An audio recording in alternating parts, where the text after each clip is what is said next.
जय जगन्नाथ समस्त आग्रही श्रोता मानू शुभ स्वागत। धर्मपद काव्यर प्रथम पर्याय में आलोचना कर सारी बालक धर्मपद चाहाड़ी को जे आसी फेरिकी ता मुखरे विरस बदन माँ पचारुची ममतार भाषा देई रे पुत्र सबुदिन फेरी तू नुआ नुआ कथा कहू आज कहीं तो मनरे एते विरसता तो मुखरे कहीं रस आज उत्तीर्ण हो जाइए तो मुखरू कहीं आज से स्मितहास्य हजि जाइए तेणु मत भय लगुच ममता भरा हृदय रे माँ पचारुची देइछंती दंड अवधाने अबा गाली देले आन चाटे हिनी मान करी किए की कहिला कि बा दांडे बाटे घाटे फेड़ी कह बाबू घटी जा सबू तुटुम मनु संदेह मु तो जाने तोर गुण आचरणे समस्ते करंती स्नेह कांद कांद होई किंपाई रे बाई कथा न आणुछु मुखे न जानू कि बाबू तोए भाव देखी वज्र पड़ई मो बुके लक्ष्य देव देवी पाद सेवी पाइछि रे तते धन केते मरी मरी रंकुणी संखाली तुमर जीव जीवन तते चाहि सीना काटुछि मु दिन एकाकिनी एते काल कह मन कथा मुकुल चंद्रमा भिकारिणी गलामाल। वाह अति सुंदर कवि गोपबंधु दास मातृ हृदयर विलाप को उच्चाटन को अति सुंदर भाव व्यक्त करुचंदी। धर्मपदर माँ कहूची मु कौन भावुची कि आज तते तोर अवधान दंड देइचंती अबा तोर को सांग चाट माने अन्य सांग माने कि तते गाली देइचंती बा हिनी मान कथा कहिची तते को सांग बाट घाट रे जीवा आसिया कला बेले हे बाबू मते टिके खोलिकी कह घटी जाइथिबार सब कथा मो मनरु संदेह तू दूर कर मु जाने तोर तो सेमिति किछि गुण नाही हैं पुआ तोर किछि सेमिति गुण नाही तू तते तो समस्ते स्नेह करंती माँ कहूची तते तो समस्ते स्नेह करंती सेमिति किछि तोर खराब गुण नाही तते आघात देला भलिया पुत्र रे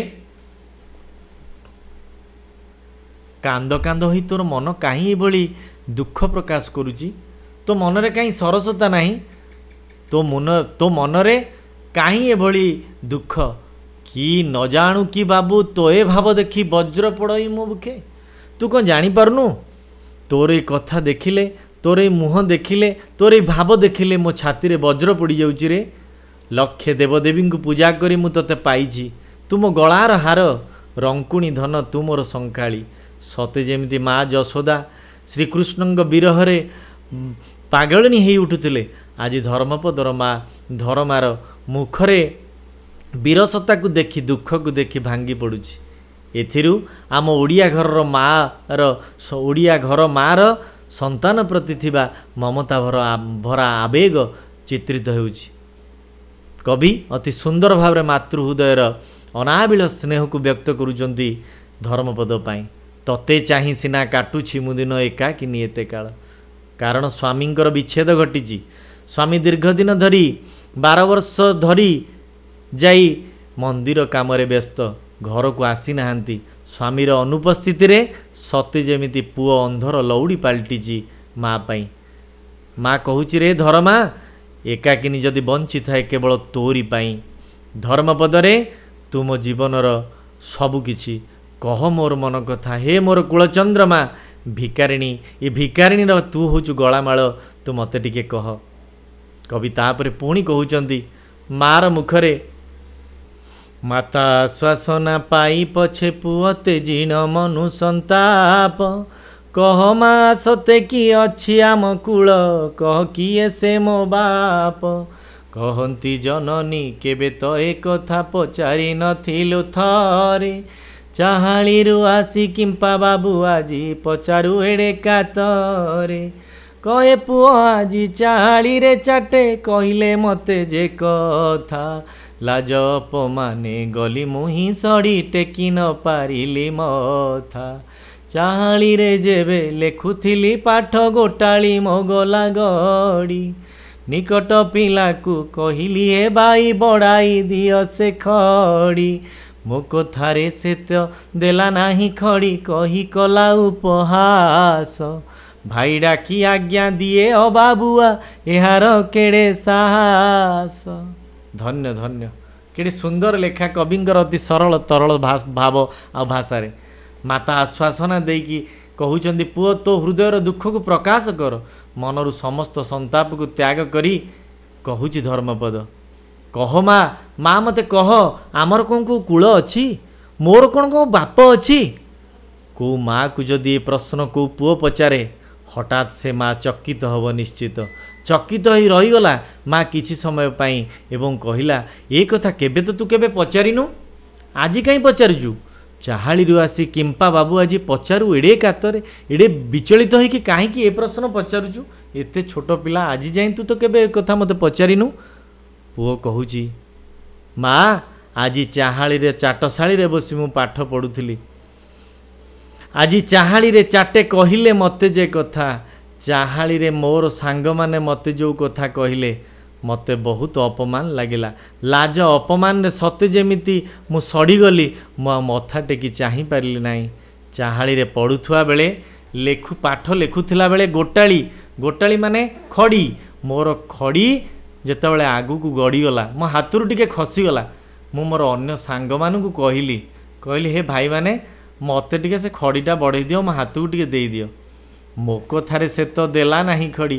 ସେଇ ଯେଉଁ ସାଙ୍ଗଟିକି କହିଲି ମୋ ଖଡ଼ିଟି ଦେଇଦେବା ପାଇଁ, ସିଏ ତ ମୋତେ ଦେଲାନି, ପରନ୍ତୁ ମୋତେ ଉପହାସ କରି କହିଲା, ତୁ କ'ଣ ଭାଇ ବୋଲି କହି ମୋତେ ଆଜ୍ଞା ଦେଉଛୁ? ରେ ଅବାବୁଆ, ତୋର କେଡ଼େ ସାହସ! ଅବାବୁଆ ଅର୍ଥାତ୍ ଯାହାର ବାପାର ପରିଚୟ ନଥାଏ, ତାକୁ ସଂସାର ଟିକେ ଘୃଣ୍ୟ ଆଖିରେ ଦେଖେ, ନୀଚ ଆଖିରେ ଦେଖେ।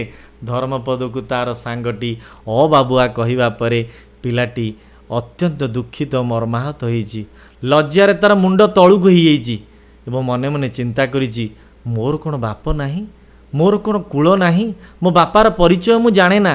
ସେଇ ଚିନ୍ତାରେ, ସେଇ ଦୁଃଖରେ ଧର୍ମା ଭାଙ୍ଗି ପଡ଼ିଛି। ମାଆକୁ କହୁଛି, ନ କହିଣ କିଛି ଅଳପେ ହସିଲେ ତହିଁଆନ ପିଲାମାନେ, ଲାଜେ ମଥା ପୋତି ଗୋଟାଳି ଉଠାଇ ଆଣି ବସିଲି ମଥାନେ।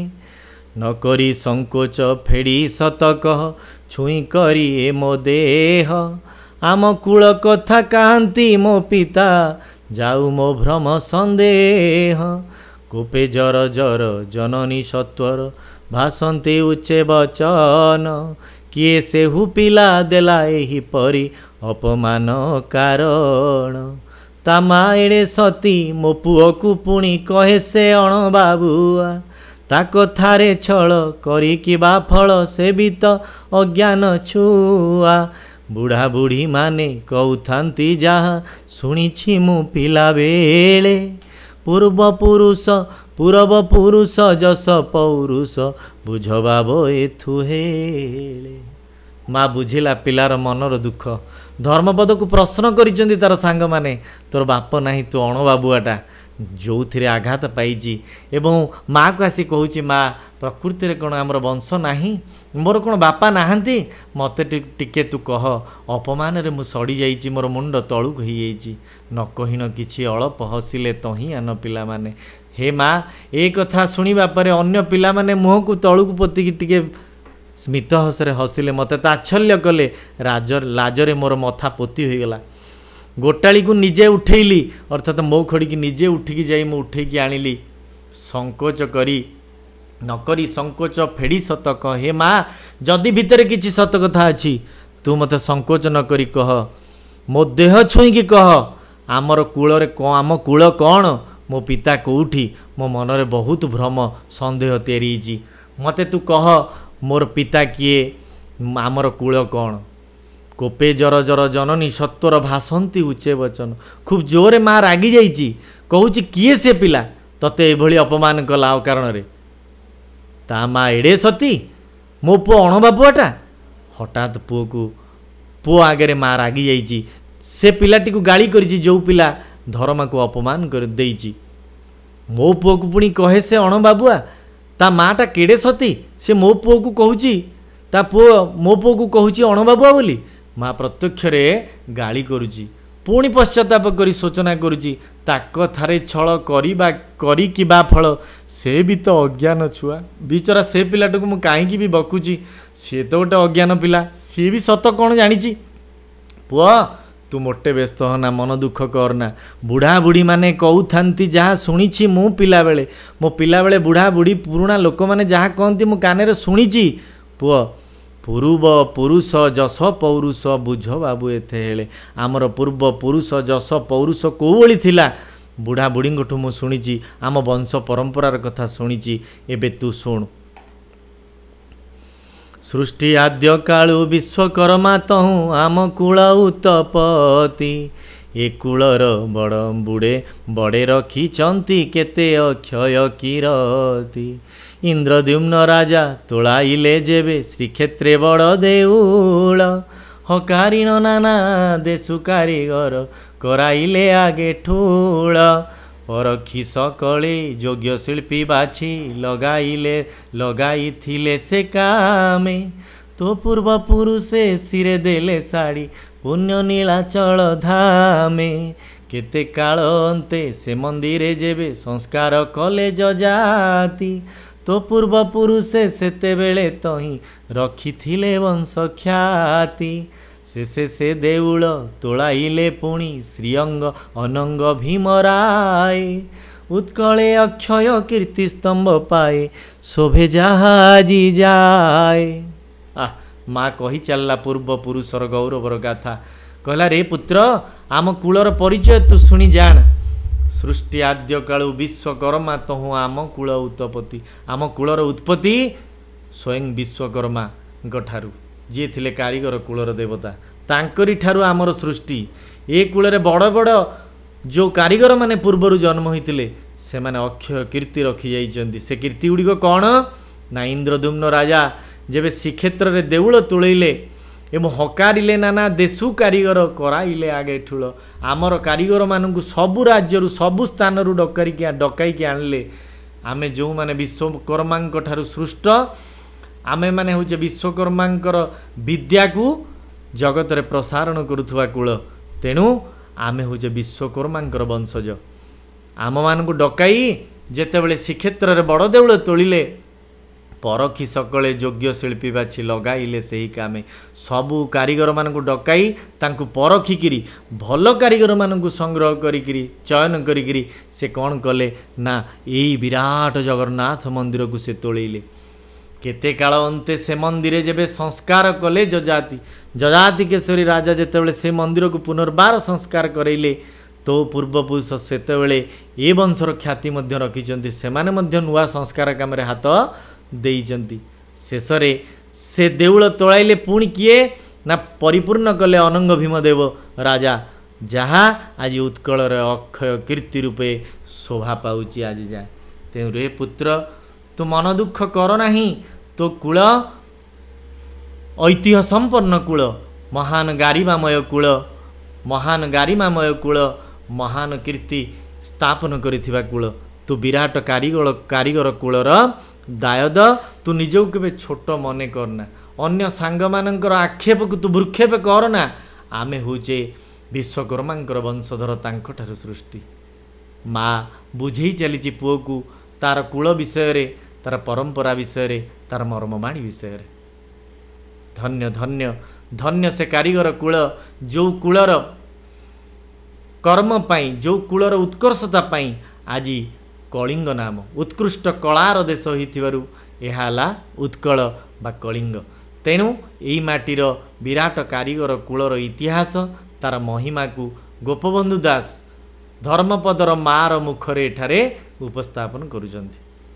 सज्जन बहुत बहुत धन्यवाद आपण माननकु आपण माने ई धर्मपद काव्यर मंजुल अध्याय रे निजकु शामिल करिचंती एवं सेथिरु ओडिसार गारिममय कारीगरी कूलर चित्र को देखा पाउचंती क्षुद्र धर्मपदर विशेष गुण तथा महिमा को देखा पाउचंती। जय जगन्नाथ आगकू जारी रहिबो। जय जगन्नाथ।